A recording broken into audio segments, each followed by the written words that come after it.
Viewers, हमारा next topic है properties of lattice. Lattice की प्रॉपर्टी ये क्या कहता है, अगर आपके पास कोई भी लैटिस है under the partial order relation less than equal to, कोई भी एक लैटिस है और उस लैटिस के तीन एलिमेंट है, कौन कौन से, ए बी सी।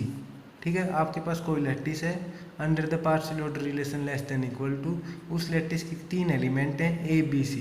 तो कहता है लैटिस है ना, इन चार प्रॉपर्टी को सेटिस्फाई करता है, किसकी हेल्प से, definition of join and meet की हेल्प से। फर्स्ट क्या कह रहा है कि ए है ना वो लेस देन इक्वल टू होता है ए ज्वाइन बी से भी, और बी है ए ज्वाइन बी से भी लेस देन इक्वल टू होता है। ऐसा क्यों? क्योंकि ए ज्वाइन बी क्या है, लिस्ट अपर बाउंड होता है किस किस का, ए का भी और बी का भी। मतलब ए ज्वाइन बी अगर लिस्ट अपर बाउंड है तो इसका मतलब अपर बाउंड भी हुआ होगा, और अपर बाउंड क्या होता है, उस एलिमेंट में से, उस सेट के सभी एलिमेंट से बड़ा। तो इसका मतलब ए ज्वाइन बी क्या होगा, ए से भी बड़ा होगा और ए बी से भी बड़ा होगा। इसी टाइप से आप सेकंड क्या कहेगा कि जो ए मीट बी है वो क्या होगा, लेस होगा किससे, ए से भी और बी से भी। ये क्यों होगा, क्योंकि ए मीट बी क्या है, ए मीट बी क्या है, ग्रेटेस्ट लोअर बाउंड है किस किस का, ए का भी और बी का भी। ये बात क्लियर हो गई है। अगर ए मीट बी, ए का भी ग्रेटेस्ट लोअर बाउंड है और बी का भी, तो इसका मतलब क्या है, ग्रेटेस्ट लोअर बाउंड। और ग्रेटेस्ट लोअर बाउंड है तो वो लोअर बाउंड में से भी क्या है, सबसे बड़ा है। तो लोअर बाउंड की डेफिनेशन क्या होती है कि उससे उस सेट के बाकी के एलिमेंट क्या होने चाहिए, बड़े होने चाहिए। तो ये सिंपल क्या हो गया, ए मीट बी, ए का भी ग्रेटेस्ट लोअर बाउंड हो गया और बी का भी। तो इसका मतलब ए क्या होगा, बड़ा होगा किससे, ए मीट बी से। थर्ड प्रॉपर्टी किससे बनी है, आपकी फर्स्ट प्रॉपर्टी से। ये क्या कहता है, अगर आपको ए और बी से भी क्यों बड़ा एक एलिमेंट सी मिल जाए, मतलब ए से भी बड़ा एक एलिमेंट सी और बी से भी बड़ा कोई एलिमेंट सी, तो ये क्या कहेगा, ए ज्वाइन बी से भी बड़ा क्या होगा, सी होगा। ऐसा क्यों होगा, देखो आप, इसने डेफिनेट रीजन तो वही लिख दिया, since A join B is the least upper bound of A and B. देखो ये आपसे क्या कह रहा है,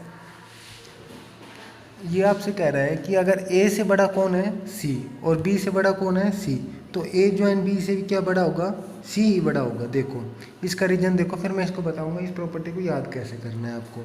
देखो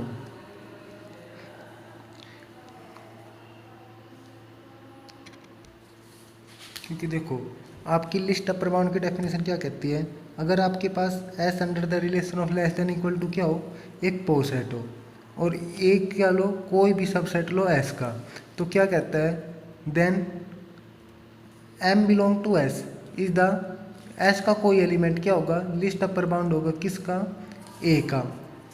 कब, जब वो दो बातें सेटिस्फाई करे। फर्स्ट क्या, एम क्या होना चाहिए, अपर बाउंड होना चाहिए, M is upper bound of A. और सेकंड, अगर M dash is another upper bound, अगर एम डैश के दूसरा अपर बाउंड है तो वो क्या होना चाहिए, अपर बाउंड में सबसे छोटा ना, तो एम डैश एम से बड़ा होना चाहिए। यही डेफिनेशन आपसे लिस्ट अपर बाउंड की कह रही थी। ठीक है, तो अब देखो, अब आपसे दे क्या रखा है, दे रखा है आपसे A is less than C and B is less than C. इसका मतलब क्या हो गया, C is upper bound of A and B.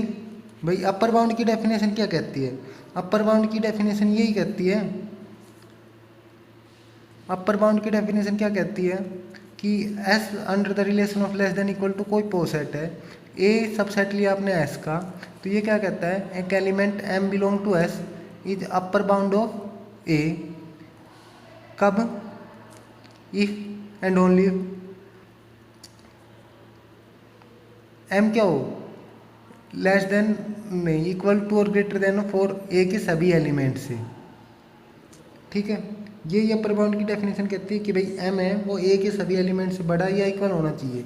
तो यहाँ पर ये देखो, इसका मतलब क्या हो गया, सी है वो ए से बड़ा है और इक्वल है, बी सी है बी से इक्वल है और बड़ा है, तो इसका मतलब सी अपर बाउंड हो गया ए एंड बी का। और यहाँ पर क्या दे दिया, और आपको क्या पता है, हमें पता है, we know A join B is least upper bound of A and B, कि भाई ए लिस्ट अपर बाउंड कौन सा होता है, ए एंड बी का लिस्ट अपर बाउंड हो गया ए ज्वाइन बी, और सी अपर बाउंड हो गया। तो लिस्ट अपर बाउंड की डेफिनेशन क्या कहती है, अगर ए की एलिमेंट का कोई दूसरा अपर बाउंड वो उससे बड़ा होना चाहिए, तो सी भी अपर बाउंड है और A join B least upper bound है, तो इसका मतलब ए ज्वाइन बी क्या हो गया, छोटा हो गया किससे, सी से। ये रीजन होगा। क्लियर है आपको? अच्छा, इस प्रॉपर्टी को याद कैसे करेंगे, याद करने के लिए देखो आप, ये क्या कहता है, पहली प्रॉपर्टी आपसे कहती थी अगर ए लेस होता है ए ज्वाइन बी से और बी लेस होता है ए ज्वाइन बी से, ठीक है। तीसरी प्रॉपर्टी कहती है ए ज्वाइन बी से बड़ा कौन है, सी बड़ा है। क्लियर है? आप सी इस तरीके से कहेगा, और ये क्या होगा जब ए, अगर आप इस तरीके से बोल दो सी क्या है, सी सबसे मतलब सी ए से भी बड़ा है, सी बी से भी बड़ा है, तो सी ए ज्वाइन बी से भी बड़ा है। मतलब थर्ड प्रॉपर्टी आपको ए ज्वाइन बी से भी एक बड़े एलिमेंट के बारे में बताएगी। थर्ड प्रॉपर्टी को आप इस तरीके से याद रखो। रीजन समझ में आ गया ना? क्योंकि देखो इसने क्या दे रखा है, अगर सी ए से भी बड़ा है और सी बी से भी बड़ा है, तो इसका मतलब क्या हो गया, सी अपर बाउंड हो गया ए एंड बी का, और हमें पता है कि ए एंड बी का लिस्ट अपर बाउंड कौन होता है, ए ज्वाइन बी। तो bye definition of list upper bound अगर ए एंड बी का कोई दूसरा अपर बाउंड, एक तो सी हो गया और एक लिस्ट अपर बाउंड ए ज्वाइन बी हो गया, तो इसका मतलब ए ज्वाइन बी छोटा होगा किससे, सी से छोटा होगा। ठीक है, देखो फोर्थ प्रॉपर्टी क्या कह रही है आपसे कि अगर सी क्या हो, ए से भी छोटा हो और सी बी से भी छोटा हो, तो देन सी क्या होना चाहिए, ए मीट बी से भी छोटा होगा। इसका प्रूफ देखो, देखो आपसे क्या दे रखा है, C less than A and C less than B.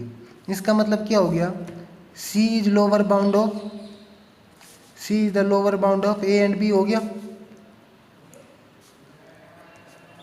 यही कहता है आपसे, सी क्या हो गया, लोअर बाउंड हो गया किसका, ए एंड बी का।